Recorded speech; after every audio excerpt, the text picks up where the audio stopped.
The opposition raised objections towards the Personal Data Protection Bill, mainly citing that it interferes with the media industry. A data protection authority is to be set up under the new law with powers to conduct investigations and impose a fine up to 10 million rupees.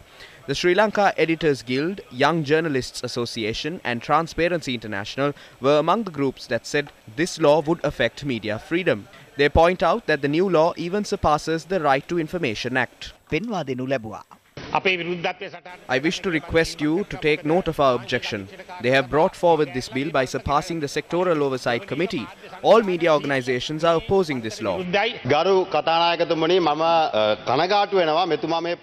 I express my regret over this. He has expressed his objection over this without even reading the first page. This bill was published for public consultation 7 times since 2019.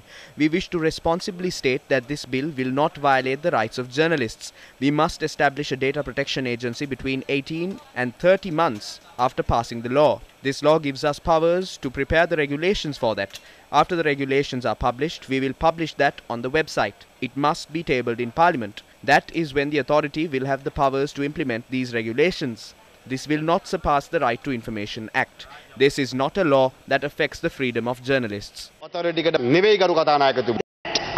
are certain restrictions that have been applied with regard to how journalists can access and use media, especially when processing the data, and the restrictions that are applied for media to actually use data for reporting.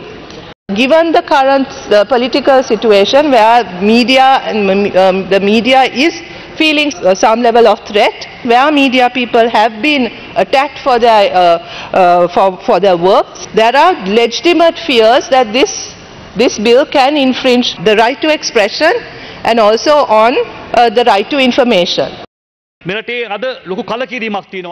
is a massive issue in the country relating to economic woes. People are hurt by that. When they can't provide answers to questions, they are using suppression as the tool. I feel that this authority will be appointed at the discretion of the President. There are questions on whether this will be an independent authority. This cannot continue. If you are not ready to listen to this, you are not only provoking the people in the north and the cardinal, but the media fraternity as well. There is no hope for justice in Sri Lanka. Don't create a situation where we have to go to Geneva. It is not healthy for the country.